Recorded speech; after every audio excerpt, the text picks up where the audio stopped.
2 tahun pertama adalah 2 tahun yang cukup berat untuk hanya menjelaskan saja apa itu ombudsman, apa itu tugas-tugas kami. Lalu kami datang ke birokrasi, kepala daerah, kami bukan lawan Anda, kami justru teman Anda untuk membangun sistem birokrasi. Misalnya kami sekarang menerima laporan dari anak-anak mahasiswa, rekan-rekan mahasiswa di 5 perguruan tinggi, ternyata bantuan beasiswa mereka itu dipotong oleh kampus. Beragam, Bang Agus, mulai 15 juta sampai 24 juta sekian tahun. Total yang kami temukan itu kerugian dana publik itu sekitar hampir 10 miliar, Bang Agus.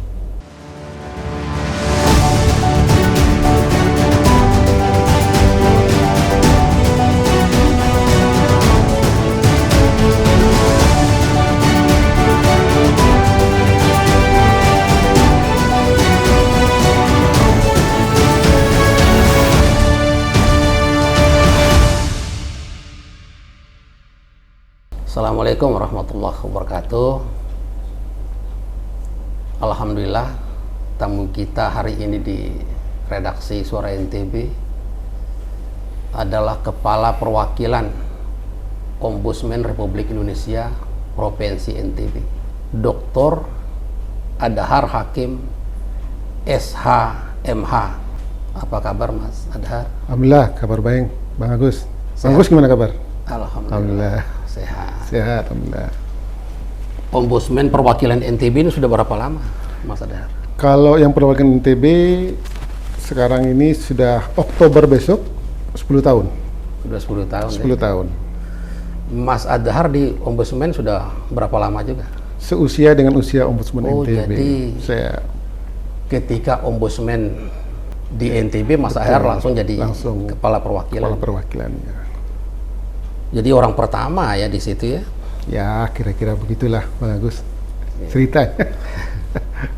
Mungkin bisa diceritakan, Mas Adhar, sehingga bisa menjadi kepala perwakilan Ombudsman. Ya, sebenarnya ceritanya sederhana ya. Passion saya ini kan pada kegiatan-kegiatan yang background-nya itu apa ya, semacam watchdog kira-kira begitu. Saya lahir dan dibesarkan dunia jurnalistik kira-kira begitu. Juga dunia-dunia gerakan NGO gitu ya. Nah, saya nggak punya passion yang lain, Bang Agus. Saya nggak bisa bisnis, kira-kira begitu, Bang Agus. Passion saya seperti itu. Maka ketika suatu hari saya ditelepon oleh senior saya, Teten Mas Duki. Teten Mas Duki yang bekas Badan Pekerja ICW dan sekarang Menteri Koperasi, bilang, Dar, lu nggak bisa. Saya pada saat itu sebenarnya ingin mulai beralih ke dunia-dunia saintik. Saya pingin jadi semacam peneliti dan lain-lain gitu, Bang Agus. Tapi telepon, lu nggak bisa balik. Ombudsman butuh orang dan harus gabung, harus ikut tes. Nah, kira-kira begitu, Bang Agus. Kemudian saya, oke, kalau begitu saya ikut. Sambil saya pelajari. Pada saat itu kan tahun 2012 itu, 2010-an lah, 2010. Apa ini ombudsman? Saya pelajari segala macam sampai pada sebuah keputusan bahwa ini sebuah lembaga yang ke depan itu sangat menarik karena memiliki track record bagus di negara-negara yang demokrasinya, sistem pemerintahannya, pengawasannya bagus, terutama negara-negara Skandinavia, Bang Agus. Sehingga saya pikir saya harus gabung lah di barisan-barisan seperti ini. Ya, passion kita orang-orang jurnalis kan kira-kira begitu, Bang Agus. Nah, akhirnya saya gabung 12 Oktober 2012 di lembaga ini. Kira-kira gitu, Bang.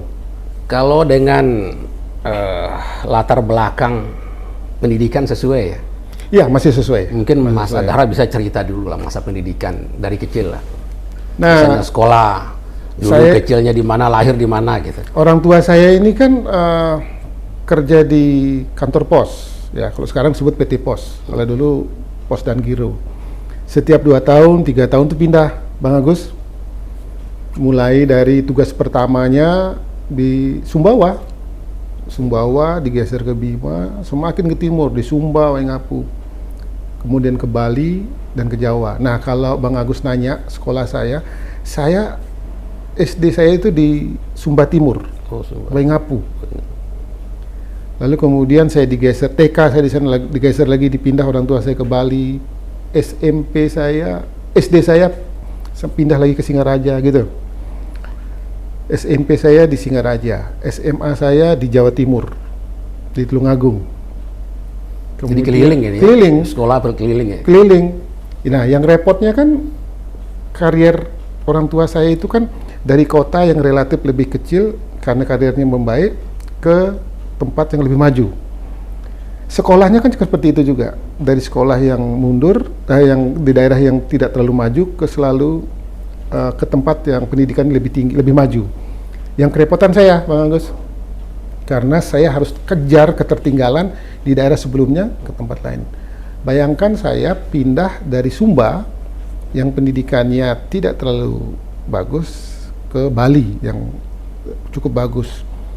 Maka kalau di Sumba saya bisa seperti agak pintar, tetapi begitu pindah ke Bali saya betul-betul menjadi sangat bodoh karena tertinggal gitu loh.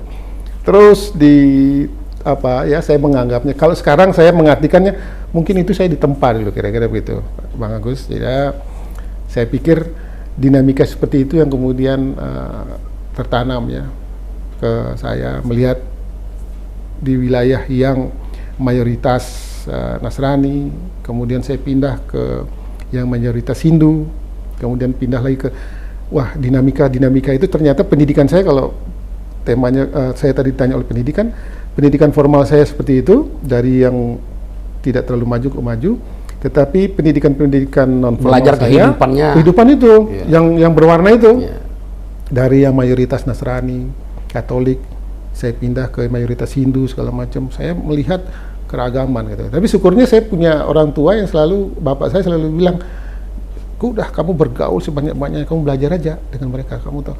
Nah, saya melihat seperti itu. Saya mungkin ini yang memberikan warna, bahwa warna itu penting, kira-kira gitu.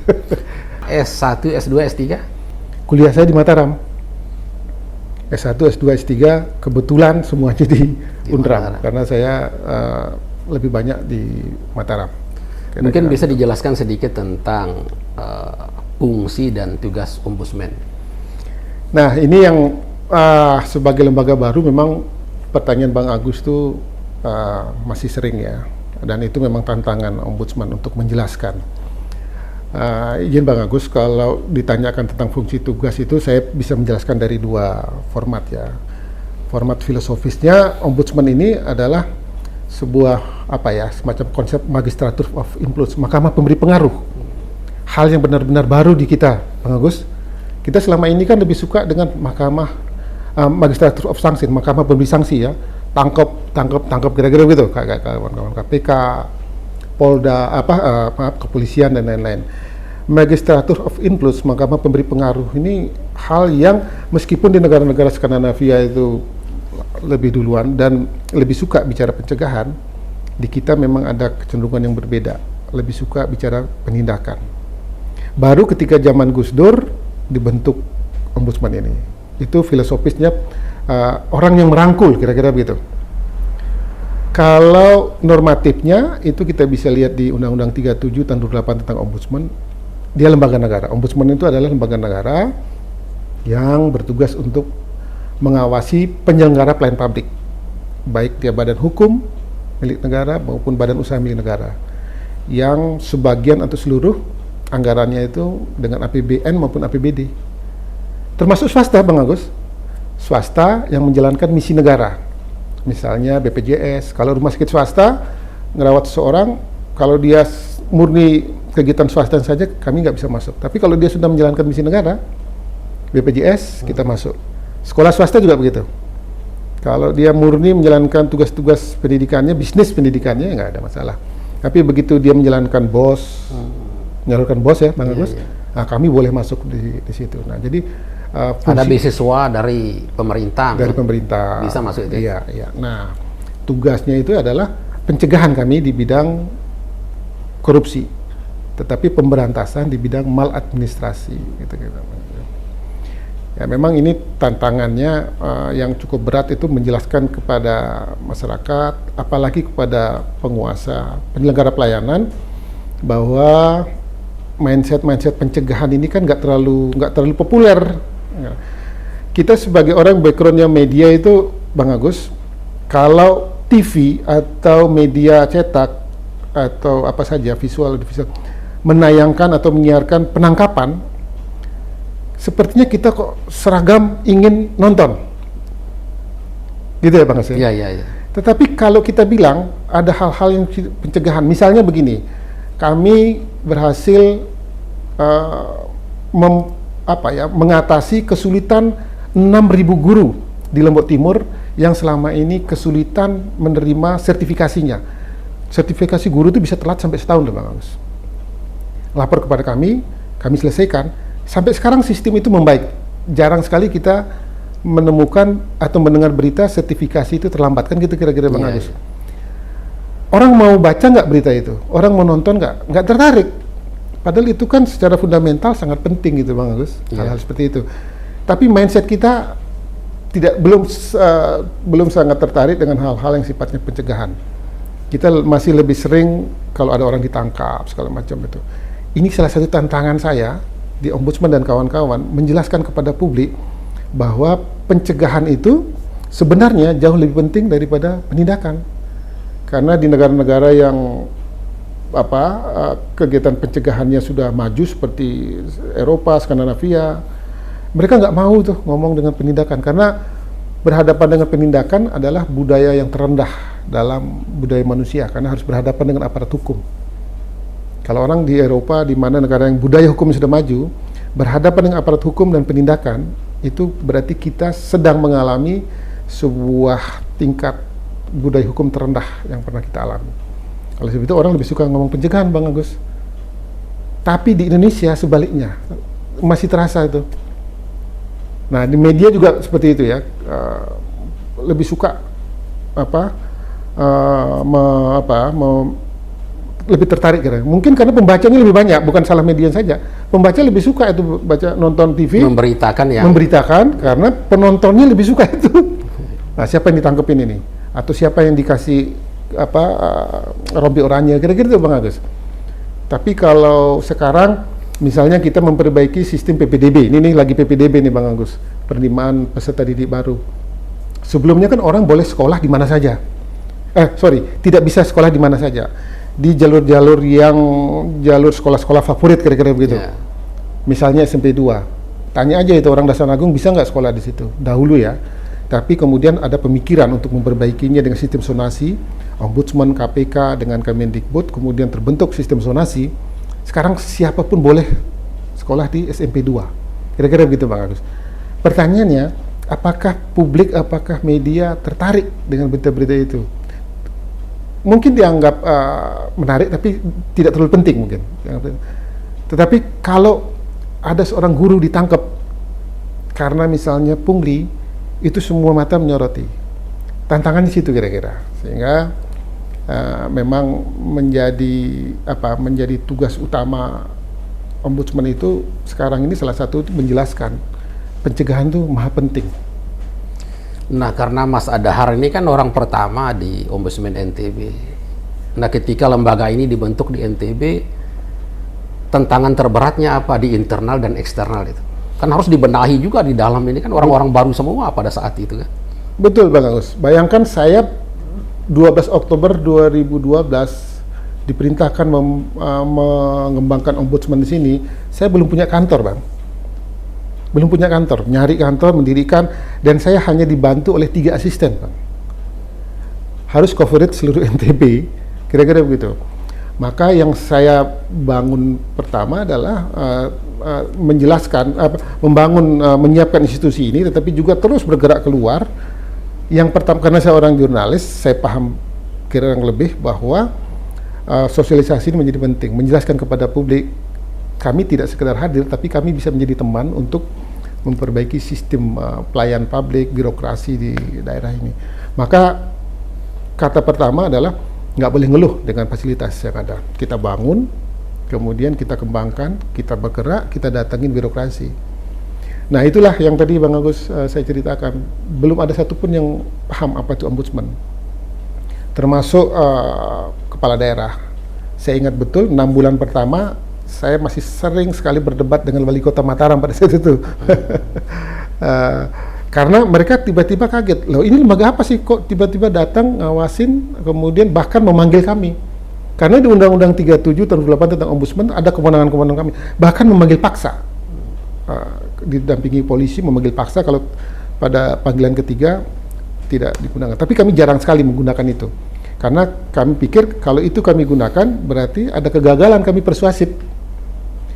Itu yang terus kita 1 tahun pertama itu yang kita terus jelaskan ke publik lewat kawan-kawan media, kawan-kawan wartawan, rekan-rekan wartawan yang dulu teman-teman saya juga. Kita jelaskan, saya nggak bisa sendiri, saya bilang. Please tolong bantu saya untuk menjelaskan dengan segala kerendahan hati. Maka 2 tahun pertama adalah 2 tahun yang cukup berat untuk hanya menjelaskan saja. Apa itu ombudsman, apa itu tugas-tugas kami. Lalu kami datang ke birokrasi, kepala daerah. Kami bukan lawan Anda, kami justru teman Anda untuk membangun sistem birokrasi. Karena yang rusak ini kan sebenarnya sistemnya. Sistem yang rusak, maka sistem itulah mempolarisasi mindset birokrasi yang semakin hari bukan semakin membaik, semakin pungli di mana-mana. Lalu kemudian perbuatan-perbuatan maladministrasi di mana-mana, satu-satu kami tata. Sampai pada kesimpulan tahun kedua bahwa ini nggak bisa parsial. Nggak bisa case per case, ungkap kasus. Kalau ungkap kasus hari ini, besok akan ada kasus lagi. Maka sistem yang kita perbaiki. Maka di institusi itu harus ada yang namanya standar pelayanan publik, agar publik tahu kalau dia dilayani itu dia bayar berapa sih. Kalau dia harus bayar, dia apa harus bayar. Kalau nggak harus bayar, tulis harus tidak ada pungutan segala macam kira gitu. Mekanisme prosedurnya seperti apa, siapa pelayannya segala macam. Nah, saya akhirnya menemukan semakin hari semakin menemukan bahwa passion kerja di ombudsman itu tidak terlalu beda dengan media jurnalis. Kita kerja menelisik, mengungkap, menemukan, bahkan menulis Bang Agus, menulis laporan-laporan hasil investigasi. Jadi bolehlah saya itu merasa bangga di sini bahwa karakter dan mindset saya yang dibangun oleh jurnalis media yang saya geluti bertahun-tahun itu 70% tuh mewarnai tanggung jawab saya di ombudsman, Bang Agus.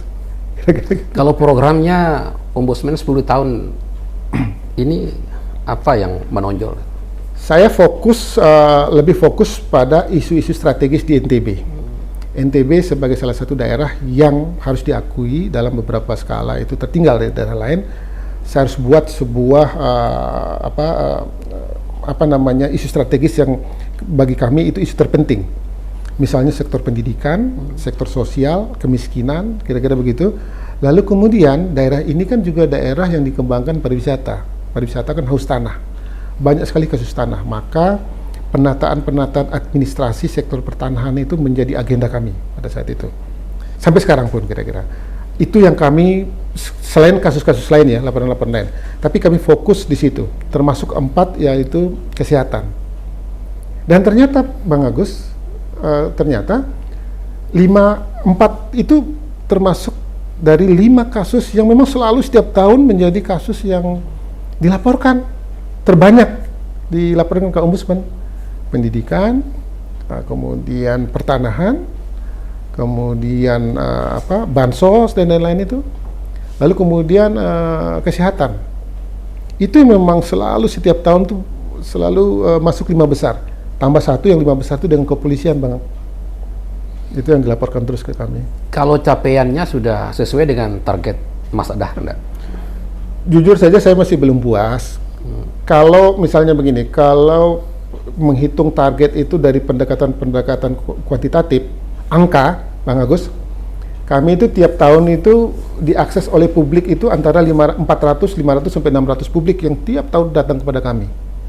yang berkonsultasi, melapor atau sekedar minta pendapat dan lain-lain.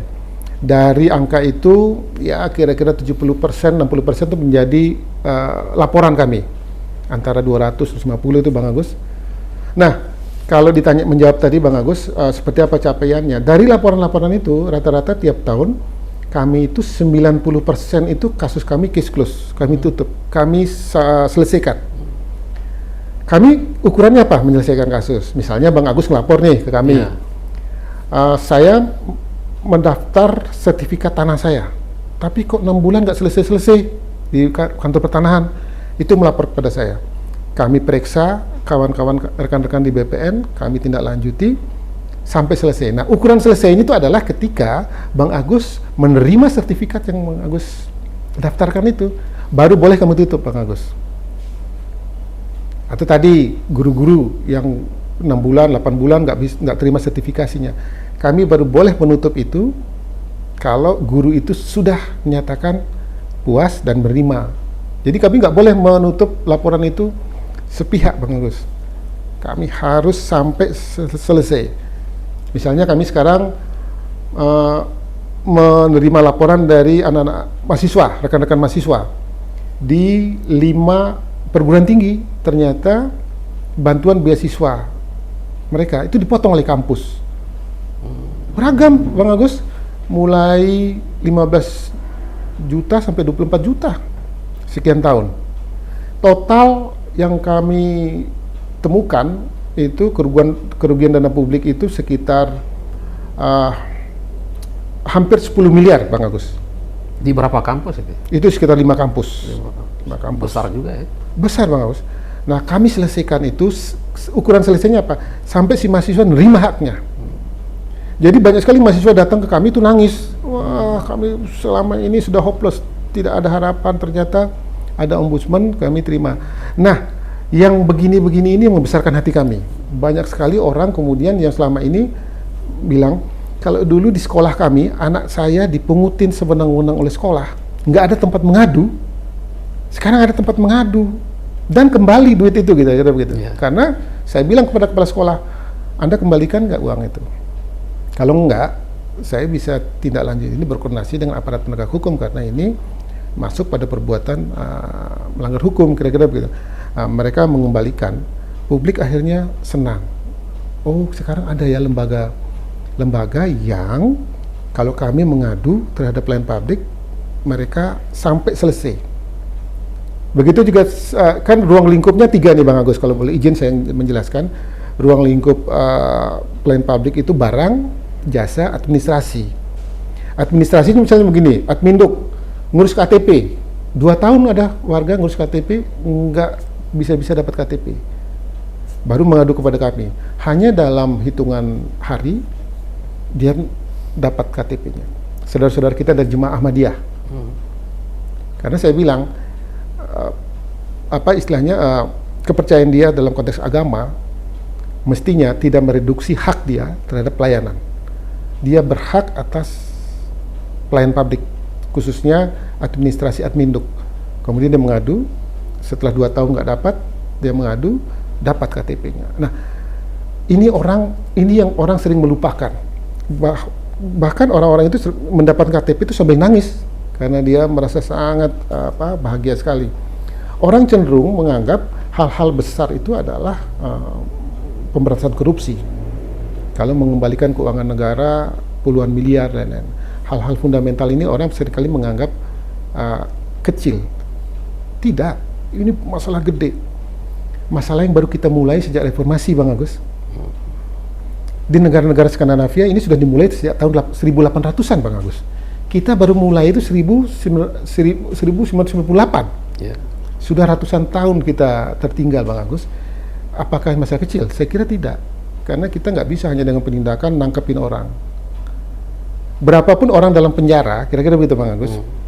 Kalau pabrik koruptornya di birokrasi itu tidak diberesin, maka akan melahirkan terus aktor-aktor koruptor baru.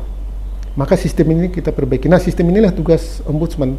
Itu saya katakan Bang Agus, orang seringkali menganggap hal-hal begini kecil.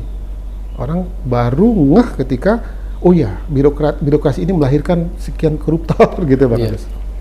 Itu kira-kira Bang Agus. Nah, yang belum bisa dikerjakan oleh Ombudsman ini apa? Ya kalau saya mau lihat, rinci memang masih ada cukup banyak ya. Yang saya ini Oktober besok itu saya purna, Oktober ya. Jadi saya masih punya PR sebenarnya yang yaitu membangun kesadaran yang sangat habit kira-kira begitu, kesadaran yang sangat kuat di birokrasi bahwa melayani itu habit, melayani itu bukan saja tugas, Ya, harus menjadi kebiasaan, panggilan.